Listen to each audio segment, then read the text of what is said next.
नमस्कार दोस्तों, आज के वीडियो में हम बात करने वाले हैं कुछ ऐसे इंपॉर्टेंट क्वेश्चन के ऊपर जो कि सीटेट एग्जाम के अंदर पूछे जा चुके हैं और ये सभी क्वेश्चन सीडीपी पे आधारित होने वाले हैं तथा उन लोगों के लिए काफी ज्यादा इंपॉर्टेंट होने वाले हैं जो कि फरवरी 2026 का एग्जाम देने वाले हैं। तो बिना देर किए करते हैं आज का वीडियो स्टार्ट। यहाँ पे देख सकते हैं आज का सबसे पहला क्वेश्चन दिया गया है जिस क्वेश्चन के अंदर कहा गया है कि अल्पकृत कक्षा के एक कम प्रभुत्व वाले उपयोग में शिक्षक अर्थात एक अल्पकृत कक्षा है उसमें जो कम प्रभुत्व जब होता है तो उसके उपयोग में शिक्षक को क्या करना चाहिए। ऑप्शन ए के अंदर यहाँ पे कहा गया है कि शिक्षक जो है बच्चों को लिपि व्यवहार के संपूर्ण तर्क को निर्देश करता है और जवाब ढूंढने वाले पालन करने को कहता है और उसे उपकृत पुरस्कार भी देता है। कहने का मतलब जहां पे शिक्षक क्या करता है, बच्चों को लिपि व्यवहार के संपूर्ण तर्क को निर्देश करता है और जवाब ढूंढने वाले पालन करने को कहता है और जो इसका पालन करते हैं उसे पुरस्कार भी दिया जाता है। वहीं पे ऑप्शन बी के अंदर कहा गया है कि शिक्षक की भूमिका ज्ञान को सोचने को लिपि प्रस्तुत करना और अध्याप शिक्षाध्ययों को मानक व मापदंड पर आकलन करना। या ऑप्शन बी के अंदर कहा गया है कि शिक्षक मार्गदर्शन से शिक्षार्थियों को अन्य सभी को संपर्क डैश को निर्माण करने को लिपि उपदेश व्यवहार जाता है। या लास्ट के ऑप्शन में कहा गया है कि शिक्षक को दया वाले प्रगण और मनोवैज्ञानिक निदान होता है, अधिगम पर बच्चों के व्यवहार को निर्देशन करता है। अब यहाँ पे अगर बात करें इस क्वेश्चन के करेक्ट ऑप्शन की तो यहाँ पे ऑप्शन इसका आपको सी वाला देखने को मिल जाएगा। अब यहाँ पे थोड़ा-सा बात करते हैं इसके एक्सप्लेनेशन पे। तो यहाँ पे अल्पकृत कक्षा जो होती है जिसको हम लो अचीवमेंट क्लास कहा जाता है। ये क्लास होती है जहाँ पे क्या है अधिकांश बच्चे जो होते हैं कमजोर प्रदर्शन करते हैं। यहाँ शिक्षक विशेष रणनीति जो है अपनाते हैं। साथ में अगर आगे थोड़ा-सा बात करें कुछ इसकी मुख्य विशेषताएँ होती हैं जो कि लो अचीवमेंट क्लासरूम की। जिसमें क्या होता है जैसे कि मुख्य विशेषता में सबसे पहला वैयक्तिक ध्यान यहाँ पे रखा जाता है। अर्थात प्रत्येक बच्चे की कमजोरी को समझा जाता है। फिर सकारात्मक वातावरण अर्थात आत्मविश्वास निर्माण के लिए वातावरण को यहाँ पे लाया जाता है। उसके बाद फिर कहा गया छोटे चरण, यहाँ पे सरल से जटिल अर्थात तो आसान चीजों को पहले बताया जाता है, उसके बाद जटिल चीजों को समझाने की कोशिश की जाती है। फिर यहाँ पे सतत प्रोत्साहन और यहाँ पे प्रयास जो है सराहना की जाती है, अर्थात थोड़ा भी काम बच्चे अगर अच्छा करते हैं तो उनको थोड़ा सा सराहना दी जाती है कि हाँ आपने अच्छा काम किया, गुड है, वेरी गुड है, इस प्रकार से। इसके बाद सहयोग और यहाँ पे सहकर्मी शिक्षण जो होता है थोड़ा सा सहयोग भी देता है अगर बच्चे कुछ काम नहीं कर पाते हैं। इसके अलावा यहाँ पे अन्य विकल्प भी गलत होते हैं क्योंकि जैसे कि ए में कहा गया था पुरस्कार जो कि बाह्य प्रेरणा अर्थात दीर्घकालीन हानि है। बी जो है मानक आकलन अर्थात तुलनाहीनता या भावना को प्रकट करता है। वहीं पे डी में दया अर्थात सहानुभूति अर्थात भ्रम प्रगति अवरुद्ध बताता है। आगे बात करें यहीं पे तो यहाँ पे क्वेश्चन जैसे कि कहा गया 152 में कि मानसिक संरचनाएं जो चिंतन के निर्माण प्रखंड हैं इसके लिए पियाजे ने किस शब्द या पद का प्रयोग किया। अब जो मानसिक संरचनाएं होती हैं उनको चिंतन के निर्माण प्रखंड में इसके लिए पियाजे ने किस शब्द का प्रयोग किया। तो ऑप्शन ए के अंदर कहा गया है कि विकास के क्षेत्र। या ऑप्शन बी के अंदर कहा गया है जीन। या ऑप्शन सी में कहा गया है परिपक्वन प्रखंड। या ऑप्शन डी में कहा गया है स्कीमा अर्थात अवधारणाएं। अब यहाँ पे बात करते हैं इस क्वेश्चन के करेक्ट आंसर की तो इसका करेक्ट आंसर यहाँ पे आपको देखने को मिलेगा ऑप्शन डी वाला। अब डी क्यों करेक्ट होता है इस पे थोड़ी सी हम बात करते हैं। तो पियाजे ने बच्चे के सोचने और समझने के मूल मानसिक इकाइयों को स्कीमा या स्कीमाएं कहा है। अगर बात करें स्कीमा वह मानसिक ढांचा है जिसके आधार पर बच्चा अपने अनुभवों को समझता है, व्यवस्थित करता है और नई जानकारी को समायोजित करता है। थोड़ा-सा वही आगे बात करें तो जब भी बच्चा नया अनुभव लेता है तो या तो वह उसे पुराने स्कीमा से फिट करता है या अभिनिवेशन या अपने स्कीमा को बदलता है, विस्तृत करता है। अर्थात तो अनुकूलन यहाँ पे एडाप्टेशन की प्रक्रिया चालू रहती है। आप बात करते हैं यहाँ पे क्वेश्चन हम यहाँ पे 153 जिसमें वाइगोस्की के अनुसार बच्चे स्वयं खेलते हैं अर्थात बच्चे जो होते हैं स्वयं खेलते हैं प्ले करते हैं। तो क्यों करते हैं ऑप्शन ए में कहा गया है बच्चे अपनी कथा को दिशा देने को लिपि बोलते हैं, या ऑप्शन बी के अंदर कहा गया है कि बच्चे अपने प्रति व्यवहार को ज्ञान अभिव्यक्त करने को लिपि बोलते हैं, या ऑप्शन सी में कहा गया है बच्चे स्वभाव से भूत भूत होते हैं, या ऑप्शन डी में कहा गया बच्चे आक्रोश होते हैं, या यहाँ पे बात करें इसके करेक्ट ऑप्शन की, तो यहाँ पे ऑप्शन इसका आपको बी वाला करेक्ट देखने को मिल जाएगा। आप थोड़ा-सा आगे बात करते हैं एक्सप्लेनेशन पे। तो लियो वाइगोस्की के अनुसार खेल बच्चे का स्वयं निर्मित क्षेत्र होता है जहां वह नियमों, भूमिकाओं का पालन करता है। खेल जेडपीडी, जिसको हम जोन ऑफ प्रॉक्सिमल डेवलपमेंट के नाम से भी जाना जाता है, जेडपीडी को, का एक सबसे अच्छा उदाहरण है। थोड़ा सा आगे बात करें तो वाइगोस्की के खेल सिद्धांत के कुछ मुख्य बिंदु हैं, जैसे कि पहला बिंदु है नियम, अर्थात नियम भूमिका, जिसमें क्या है, मैं डॉक्टर हूँ, दवा दूँगा, इस प्रकार से बच्चे खेलते हैं कि मैं डॉक्टर हूँ, दवा दूँगा। इसी प्रकार से देखा होगा कि स्वनियंत्रण भी होता है, अर्थात तो आवेग दबाना, नियम पालन करना, ये खुद बच्चे जब खेलते हैं उसमें सब चीज़ों को अपने आप पालन करते हैं। वहीं पे अभिनय भी करते हैं, अर्थात वास्तविकता से ऊपर उठना, यहाँ पे क्या करते हैं बच्चे जब अभिनय करते हैं, तो वास्तविकता से उठ के ऊपर की बातें करते हैं। वहीं पे जेडपीडी की बात करें तो यहाँ पे सहायता के बिना असंभव कार्य नहीं होता है। अब बात करते हैं यहाँ पे क्वेश्चन नंबर 154। जब बच्चे इस्लाम भाषा करते हैं, योग्य उन्हें अधिक स्वतंत्र कार्य करते हैं, तो योग्य उनमें अधिक स्वार्थिक रूप से है और उन्हें माता-पिता प्राथमिक अवस्था से हैं, भिन्न या उन गण में और स्थिति में। अर्थात ये क्वेश्चन थोड़ा-सा अजीब लग रहा होगा। तो बात करते हैं ऑप्शंस में, तो बच्चे केंद्र योग्यता के रूप में विकास पर चर्चा करते हैं, या ऑप्शन बी में क्या भाषा विकास के स्थिर प्रक्रिया ही है, भाषा विकास के स्थिर प्रक्रिया ही है और अधिक स्थिर प्रक्रिया। इसके बाद यहाँ पे सी में कहा गया भाषा के विकास पर संजन का प्रभाव, या ऑप्शन डी में कहा गया प्रगति और पोपन पर भाषा। अब यहाँ पे बात करें आपसे, इसका सी वाला करेक्ट हो जाता है। एक्सप्लेनेशन पे बात करें तो जब बच्चे इस्लाम भाषा या बाल अवस्था जिसको हम में कहते हैं, तो अधिक स्वतंत्र होते हैं, माता-पिता प्राथमिक देखभाल कर्ता होते हैं के रूप में भाषा विकास में महत्वपूर्ण भूमिका निभाते हैं। यह संजन, अर्थात जिसको हम इंटरेक्शन भी कहते हैं, का एक प्रभाव होता है। अगर बात करें भाषा अधिगम के कुछ मुख्य सिद्धांत हैं, जैसे कि स्किनर स्किनर ने कहा था नकल पर सुदृढ़ीकरण में बताया था, और यहाँ पर चोम्स्की जो थे उन्होंने जन्मजात क्षमता के विषय में बात किया। वाइगोस्की की बात किया तो उन्होंने सामाजिक संजन के विषय में बात किया, और माता पिता के साथ हो वार्तालाप, अर्थात पढ़ना खेलना से शब्द भंडार वाक्य रचना विकसित होती है। वहीं पे बात करें तो इसमें क्रिटिकल जो होता है पीरियड भी होता है। हाइपोथेसिस के अनुसार प्राथमिक अवस्था में भाषा के अधिगम सबसे तेज होता है।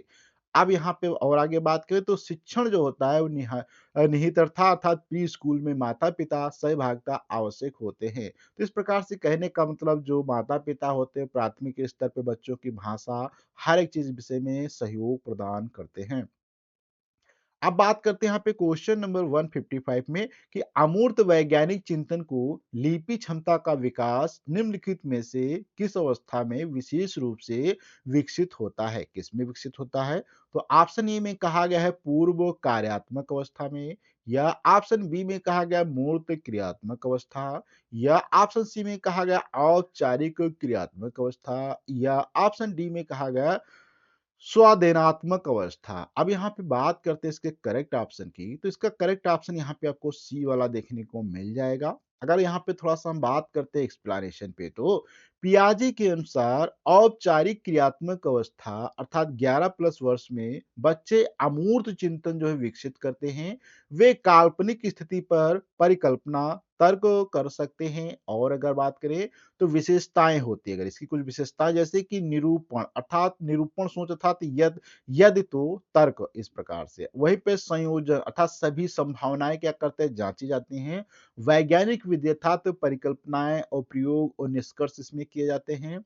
वहीं पे उदाहरण भी दिया जाता था यदि गुरुत्वाकर्षण ना हो तो क्या होगा? काल्पनिक विश्लेषण किया जाता है। वहीं पे बात करें तो पूर्व अवस्थाओं में पूर्व कार्यात्मक होता है जो कि 2 से 0 से 2 वर्ष तक चलता है, जिसे हम प्रतीक चिंतन कहते हैं। वहीं पे पूर्व क्रियात्मक अवस्था जो होती है वो 2 से चलती है आगे की बात। अब यहाँ पे थोड़ा-सा बात करें नेक्स्ट क्वेश्चन में जो कि 156 में कहा गया है, अपने लिपि कार्यों यह बच्चे कोहलबर्ग की निर्देश तकनीकी को किस अवस्था के अनुसार सीखते हैं? कोहलबर्ग लिखा है, यहाँ पे मिस्टेक हो गई है। तो यहाँ पे अचल लिपि अपनाम अभिमुखीकरण के कारण, या ऑप्शन बी में कहा गया अचल लिपि अपरान या अभिमुखीकरण के कारण, या ऑप्शन सी में कहा गया सामाजिक लिपि अपरान अभिमुखीकरण के कारण, या ऑप्शन डी में कहा गया सहायक उद्देश्य अभिमुखीकरण। ऑप्शन यहाँ का इसका आपको देखने को मिलेगा सी वाला करेक्ट हो जाएगा। अब यहाँ पे थोड़ा सा एक्सप्लेनेशन पे भी बात करें तो कोहलबर्ग के नैतिक विकास के अनुसार अपने लिपि कार्यों सामाजिक व्यवस्था स्तर की विशेषता है। यह चरण 3 अर्थात गुड बॉय और नाइस गर्ल ओरिएंटेशन जो था उसका एक उदाहरण है, जहां बच्चा सामाजिक स्वीकृति के लिए नैतिक कार्य करता है। वहीं पे आगे बात करें तो कोहलबर्ग के 3 स्तर हैं, कौन-कौन से? एक स्तर है पूर्व सामाजिक जो कि 2 से 9 वर्ष तक चलता है, जहाँ पे पुरस्कार दंड की बात की जाती है। फिर इसके बाद आता है सामाजिक व्यवस्था जो कि 9 से 15 वर्ष आती है, जहाँ पे सामाजिक अपेक्षाएँ होती हैं। वहीं पे उत्तर सामाजिक आता है जो कि 15 प्लस वर्ष होता है, जहाँ पे सार्वभौमिक नैतिकता की बात की जाती है। इसके बाद चरण 3 की अगर विशेषताओं की बात करें तो अच्छा बच्चा बनना या सामाजिक स्वीकृति चाहना, या ऑप्शन में अर्थात तो फिर लोग पसंद करेंगे इसके विषय में सोचना। उदाहरण की अगर हम बात करें यहाँ पे तो झूठ ना बोलो, माता खुश होगी, चरण ये 3 की बात की गई। वहीं पे शिक्षण निहिरता की अगर बात करें तो चर्चा क्यों सही है इसकी अगर देखा जाए तो भूमिका जो है नाटक तथा नैतिक दुविधा की बात की गई है। सहानुभूति तथा दूसरों का दृष्टिकोण यहाँ पे देखा गया है। सीमाएँ अर्थात तो स्वार्थी प्रेरणा की बात की गई है। इसलिए यहाँ पे हमारा ये वाला जो है ऑप्शन अर्थात यहाँ पे 3 प्लस वाला जो होता है वो ज़्यादा उत्तर सही बैठ जाएगा। अब बात करते हैं क्वेश्चन नंबर यहाँ पे 157 में कि निपुणता में कौन-सी कक्षा विकास अधिगम एवं विशेषता स्वाभाविक रूप से होती है? ऑप्शन ए में कहा गया अधिगम और विकास एक साथ विकसित होते हैं, या ऑप्शन बी के अंदर कहा गया बा में विकास अधिगम को स्वतंत्र करता है, या ऑप्शन का में अर्थात सी में कहा गया अधिगम विकास को प्रेरित करता है, या नेक्स्ट ऑप्शन में कहा गया अधिगम और विकास समांतर या सहगामी घटित होते हैं। यदि बात करें इस क्वेश्चन के करेक्ट ऑप्शन की तो यहाँ पे आपको इसका ऑप्शन खा वाला था तो लास्ट का देखने को मिल जाएगा। अब बात करते हैं थोड़ा-सा एक्सप्लेनेशन पे तो निपुणता जो होती है वो कक्षा 1 से 3 में मूलभूत पढ़ाई गणित की प्रवणिता है, जहाँ अधिगम अर्थात अनुभवजन्य व्यवहार जो होता है वो परिवर्तन एवं विकास जो होता है वो परिपक्वता प्रक्रिया स्वाभाविक रूप से समानांतर चलती रहती है। शिक्षा मनोविज्ञान में दोनों एक दूसरे से क्या होते हैं, दूसरे को प्रभावित कर सहगामी प्रगति करते हैं। विकास अधिगम की आधारशिला देता है तथा अधिगम जो है विकास को समृद्ध करता है। वहीं पे सही उत्तर इसलिए यहाँ पे हमारा खा वाला बैठता है, क्योंकि ये क्रमिक या एक तरफा नहीं है, अपितु साथ-साथ घटित होता है। अगर बात करें इसमें इम्पोर्टेंट पॉइंट की तो निपुण जो एक है भारत मिशन के तहत 2026-27 तक 100% बच्चे कक्षा 3 तक फ्लुएंट पाठक बनेंगे। रोचक यह है कि मास्टर लर्निंग से छात्रों की सफलता दर 90% तक पहुंच जाती है। अब नेक्स्ट क्वेश्चन पे बात करते हैं 158 में क्या विकास केवल संस्कृत या केवल जन्मजात प्रभावित होता है? अर्थात यहाँ पे कहा गया क्या सोशल या जो होता है उनके बर्न टाइम जो होता है उसी के कारण निर्धारित होता है विकास। तो यहाँ पे ऑप्शन ए में इससे संबंधित कहा गया विकास जो होता है वो संस्कार एवं प्रकृति दोनों से प्रभावित होता है, या ऑप्शन कहा गया कि विकास जो है केवल संस्कार होता है एवं निर्धारित होता है, या ऑप्शन सी का में कहा गया विकास केवल संस्कृत से प्रभावित होता है, या ऑप्शन यहाँ पे कहा गया है कि विकास जन्मजातक होता है। तो यहाँ पे ऑप्शन की बात करें तो देखो विकास सभी चीज़ों से प्रभावित होता है, इसलिए ऑप्शन यहाँ पे आ जाएगा ए, विकास संस्कार एवं प्रकृति दोनों से प्रभावित होता है। अब क्यों होता है थोड़ा-सा ऑप्शन में भी बात कर सकते हैं। तो बाल विकास जो होता है वो प्रकृति अर्थात आनुवांशिकी, जन्मजात गुण है एवं पोषण अर्थात संस्कृति, पर्यावरण, संस्कार दोनों से प्रभावित होता है, ना कि केवल एक से। अर्थात तो आनुवांशिकी कारक को ऊँचाई, बुद्धि, आधार देते हैं, जबकि पर्यावरण जो होता है वो शिक्षा, परिवार, संस्कृति से इन्हें आकार देते हैं। दोनों परस्पर क्रिया करते हैं। सही उत्तर की बात करें तो क्योंकि यहाँ पे आधुनिक मनोविज्ञान प्रकृति पोषण संतुलन स्वीकार करता है, इसलिए ऑप्शन यहाँ पे आ वाला सही बैठता है।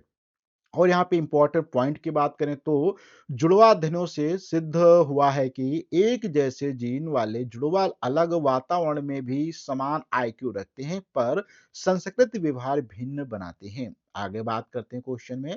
तो यहाँ पे कहा गया है कि लिंग अर्थात जेंडर पिता डैश डैश को एवं संस्कृति करता है। क्या करता है?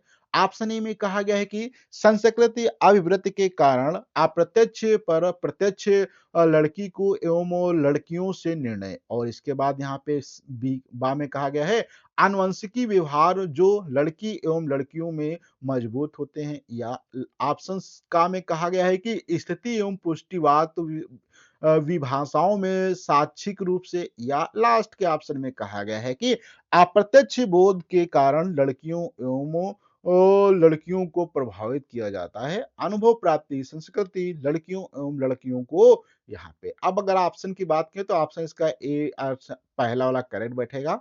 अब यहाँ पे एक्सप्लेनेशन भी बात किया तो लिंग भूमिकाएं जो होती है जिसको हम जेंडर रोल कहा जाता है का विकास जो होता है वो जैविक अर्थात प्रकृति और सामाजिक अधिगम एवं संज्ञानात्मक सिद्धांतों से होता है, जहां संस्कृति प्रत्यक्ष अप्रत्यक्ष रूप से व्यवहार आकार देती है। वहीं पे अल्बर्ट वुंडरा ने सामाजिक अधिगम सिद्धांतों में बच्चे माता पिता समाज समाज से लिंग भूमिकाएं अनुकरण कर सीखते हैं, जबकि संस्कृत अपेक्षाएं स्थापित करती हैं। सही उत्तर बात करें तो यहाँ पे आ इसीलिए सही बैठ जाता है।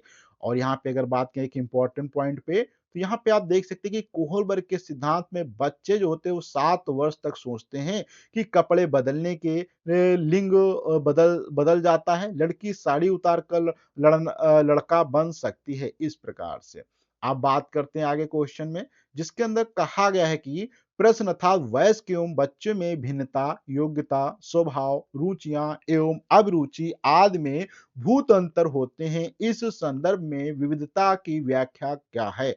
तो क्या होगा? ऑप्शन ए में कहा गया है कि सुनिश्चित कार्यों के प्रत्येक बच्चे को अपनी शक्तियों के अनुसार विकास के अवसर मिले। या ऑप्शन बी में कहा गया बच्चे के आकलन के लिए निदानक और मानक स्थापित करना। या ऑप्शन का में कहा गया सुनिश्चित कार्यों के शिक्षण मनोवृत्ति निर्देश एवं पक्षपात पूर्ण को अपेक्षा उपेक्षा करें। या ऑप्शन खा में कहा गया सुनिश्चित कार्यों के सभी बच्चों का विकास एक ही प्रकृति हो। अब यहाँ पे बात करते हैं इस क्वेश्चन के करेक्ट आंसर की, तो यहाँ पे ए वाला अर्थात आ वाला करेक्ट आंसर हो जाएगा। और यदि यहाँ पे बात करें एक्सप्लेनेशन पे तो वयस्क एवं बच्चों में विविधता आनुवांशिकता जिसको वंशानुक्रम भी या पर्यावरण जहाँ पे परिवार संस्कृति और शारीरिक विकास स्वभाव एवं आयु से उत्पन्न होती है, जिससे योग्यता रुचि भिन्न होती है। शिक्षा में इसका अर्थ व्यक्तिगत भिन्नताओं का सम्मान कर प्रत्येक को शक्तियों के अनुसार अवसर प्रदान करना है। सही उत्तर की बात करें क्योंकि यह व्यक्तिगत शिक्षा सुनिश्चित करता है, तो इसलिए यहाँ पे सही हो जाएगा। वहीं पे दिन जुड़वा अध्ययन दिखाते हैं कि एक जैसे जीन वाले भाई बहन अलग घरों में पलने पर भी समान व्यक्तित्व रखते हैं, जो आनुवांशिकता की शक्ति दर्शाता है। तो अब यहाँ पे आज का होमवर्क क्वेश्चन पे बात करें तो यहाँ पे आप देख सकते हैं ये क्वेश्चन आज का जो आप देख रहे होंगे ये होमवर्क के लिए क्वेश्चन है। इसका जो भी करेक्ट आंसर होगा आपको प्लीज कमेंट बॉक्स में कमेंट करके बताना होगा। अगले वीडियो मिलेंगे कुछ नए कॉन्सेप्ट के साथ में, इस क्वेश्चन का डिटेल एक्सप्लेनेशन के साथ में। जब तक के लिए धन्यवाद।